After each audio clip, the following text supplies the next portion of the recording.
ओम शांति।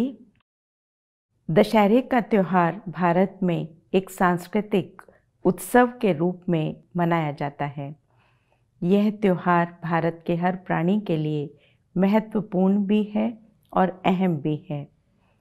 भारत में जितने भी त्यौहार मनाए जाते हैं, जैसे कि शिवरात्रि, श्री कृष्ण जन्माष्टमी, रामनवमी, इन सभी त्योहारों के साथ हम ऐसा देखते हैं कि श्री राम, श्री कृष्ण और शिव का नाम आता है। लेकिन दशहरे के त्यौहार में 10 को बहुत अधिक महत्व दिया गया है और उसमें कहीं भी राम का या रावण का नाम नहीं आता है। लोगों की अक्सर ये मान्यता है इस त्यौहार के प्रति कि रावण 10 शीश वाला था। इसी कारण से इस त्यौहार का नाम दशहरा या विजयदशमी है।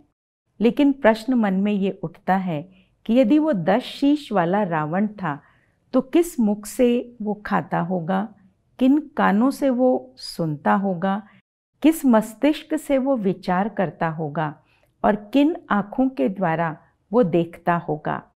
क्योंकि दुनिया के हिसाब से भी अगर कोई 2 जुड़वा मनुष्य होते हैं तो वो 2 अलग ही प्राणी होते हैं और उनका सोचना विचारना भी बिल्कुल ही अलग ही होता है।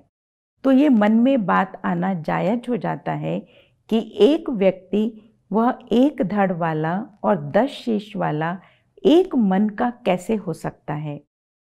अगर हम थोड़ा सा इस पर गहराई से विचार करते हैं तो हमें ये बात समझ में आती है कि इसका वास्तव में देखा जाए तो बहुत गहरा आध्यात्मिक रहस्य है। क्योंकि जो विकार हैं वो हमारी ज्ञानेंद्रियों और हमारी कर्मेंद्रियों के द्वारा प्रदर्शित होते हैं।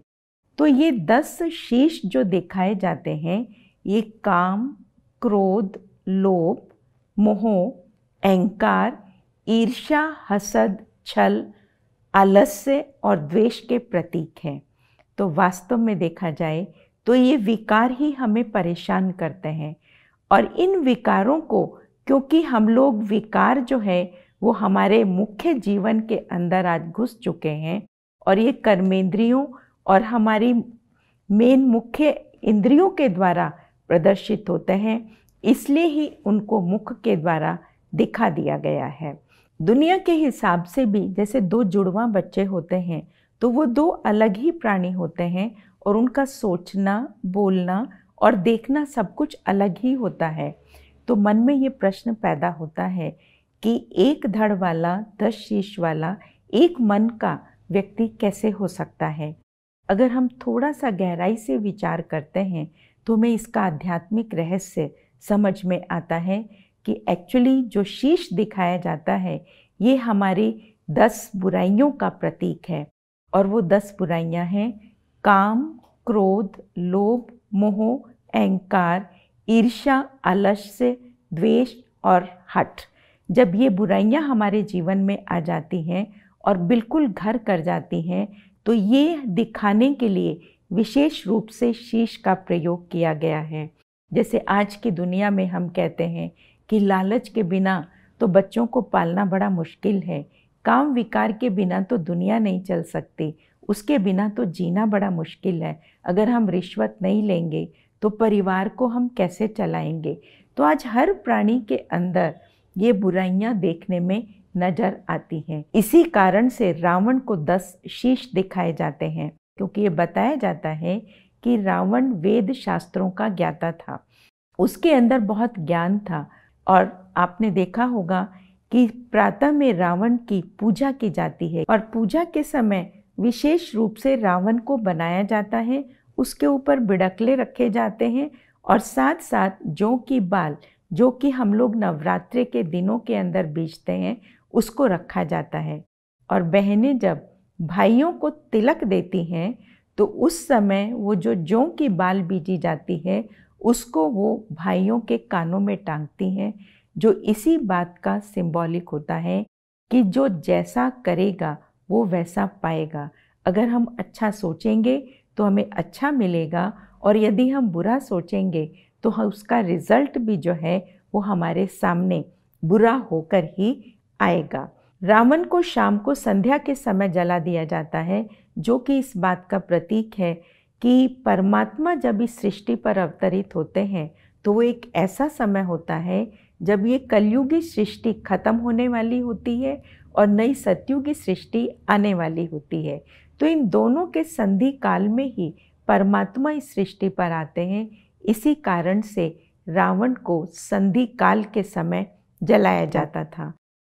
पहले कभी एक रावण जलाया जाता था और अभी तो क्योंकि हरेक के अंदर बुराइयों की बहुत अधिक प्रवेशता हो गई है, इसलिए देखने में आता है कि हर गली में रावण को जलाया जाता है और रावण के सिर पर गधे का शीश दिखाया जाता है, जो इस बात का सिंबॉलिक है कि आज की दुनिया के अंदर हम मनुष्य आत्माएं चाहे कितनी भी पढ़ी लिखी हैं, लेकिन जब विकारों की बात आती है तो हम सभी यही कहते हैं कि विकारों के बिना तो सृष्टि का चलना बहुत मुश्किल है। आपने देखा होगा कि हर साल रावण को बड़ा करके बनाया जाता है, जिसका भी एक बहुत सुंदर भाव है कि हमारे जीवन के अंदर बुराइयां दिन प्रतिदिन बढ़ती चली जा रही हैं। इसलिए इन बढ़ती हुई बुराइयों को अपने जीवन से रोकना बहुत ज़रूरी है। रावण का 10 शीश दिखाने का एक और कारण भी है कि कहते हैं कि रावण जो है वो 10 दिशाओं में व्यापक है। माना जो बुराई है वो हर एक व्यक्ति के अंदर, हर समाज में, चारों दिशाओं में, वातावरण में फैली हुई है। आज ओजोन लेयर डिप्लीशन हम लोग देख रहे हैं, ग्लोबल वार्मिंग हम देख रहे हैं, ये सब चीज़ें दिन प्रतिदिन बढ़ती चली जा रही हैं। रावण के लिए यहाँ तक कहा जाता है कि उसने चंद्रमा तक पहुँचने की सीढ़ी लगा रखी थी और अग्नि, वायु, जल और प्रकाश, ये चारों उसकी चारपाई के साथ बंधे हुए थे, जिसका भी ये भाव है कि आज हम बटन को दबाते हैं, स्विच को दबाते हैं तो हमें पानी मिल जाता है, नल को चलाते हैं तो इसी प्रकार से स्विच ऑन करने से हमें लाइट मिल जाती है। परंतु रावण कभी भी काल पर विजय प्राप्त नहीं कर पाया था। रामायण के अंदर आगे ये बात भी आती है कि राम की सीता चोरी हो गई और सीता का जो जन्म दिखाते हैं वो एक घड़े से खेत के अंदर दिखाया जाता है। अब वास्तव में सोचने वाली बात है कि उसका जन्म खेत में किस प्रकार से हो सकता है, ना ही मटके से पैदा हो सकती है। इसका एक बहुत सुंदर भाव है कि ये शरीर हमारा पंचवटी है, अर्थात 5 तत्वों का बना हुआ पुतला अर्थात एक वाटिका है और इसके अंदर आत्मा रूपी सीता चोरी हो जाती है। चोरी हो जाने का भाव ये है कि जब हम आत्माएं अपनी रियल कॉन्शियसनेस को भूल जाती हैं कि हम कौन हैं और बॉडी कॉन्शियसनेस में आ जाती हैं, तो बॉडी कॉन्शियसनेस में आने से हम देह के साथ, अपने प्रेस्टीज के साथ, अपने प्रोफाइल के साथ, अपनी जो भी देह से संबंधित चीज़ें हैं उनके साथ इतने ज़्यादा अटैच हो जाते हैं कि हम अपनी वास्तविकता को भूल जाते हैं। और जब अपनी वास्तविकता को भूल जाते हैं तो हमारे अंदर में देह भान बढ़ता चला जाता है और हम आत्माओं की जो सुख और शांति है वो खत्म होती चली जाती है। तो ऐसे समय में स्वयं राम परमात्मा, जो हम सब आत्माओं के पिता हैं, वो इस सृष्टि पर अवतरित होते हैं और हमें बुराइयों के चंगुल से छुड़ाते हैं। इसलिए जो पंचवटी में सीता जी का चोरी हो जाना, लक्ष्मण रेखा से बाहर निकल जाना, इसी बात का सिंबॉलिक है कि हम अपने जीवन की मर्यादाओं को जब छोड़ देते हैं तो मर्यादाओं को छोड़ देने से हमारे अंदर में बुराइयां प्रवेश कर जाती हैं। रावण का अर्थ होता है रुलाने वाला। माना ये जो बुराइयां हैं हमारे अंदर में इतनी घर कर जाती हैं कि हम जीवन में चिंतित रहने लगते हैं, परेशान रहने लगते हैं, उदास रहने लगते हैं और ऐसे समय में फिर हम ये सोचने लगते हैं कि अब हम क्या करें, क्योंकि विकार जो आते हैं वो साधु वेश में आते हैं। हम कहते हैं कि इसके बिना तो सृष्टि का चलना बड़ा मुश्किल है। तो इस प्रकार से हम विकारों के चंगुल में फंसते चले जाते हैं। जब हम बुराइयों के चंगुल में फंसते चले जाते हैं तो ऐसे समय में निराकार परमात्मा, ज्योति स्वरूप शिव परमात्मा, जिनका एक नाम राम भी है, वो आते हैं और हम मनुष्य आत्माएं जो बंदरों की सेना के रूप में रामायण में दिखाया गया है, अपना साथी बनाते हैं और साथी बनाकर हमारे अंदर में जो बुराइयां हैं, जो विकार हैं, उनको हमारे जीवन से निकालते हैं। इसीलिए दिखाते हैं कि राम ने बंदरों की सेना ली, अर्थात हमको बंदर से मंदिर के लायक बनाते हैं। तो अभी ये समय है, दशहरा हमको इस बात की याद दिलाता है कि हमें 10 ये जो बुराइयां हैं इन पर विजय प्राप्त करनी है। तो हम ये कह सकते हैं कि रावण अभी मरा नहीं है, लेकिन इसको अभी हमें मारने की ज़रूरत है। तो आइए अभी हम सभी साइलेंस में बैठते हैं और ये रियलाइज़ करते हैं कि हमारे में जो बुराइयां हैं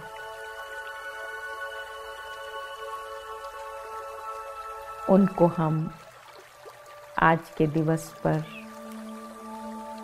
निकालने का संकल्प लेते हैं।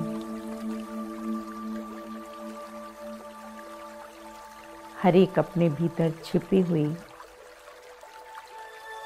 बुराई को देखे और संकल्प करे उस निराकार परमात्मा राम के सामने कि आज के इस दिवस पर मैं अपनी इस बुराई का दान करता हूँ या करती हूँ। ओम शांति।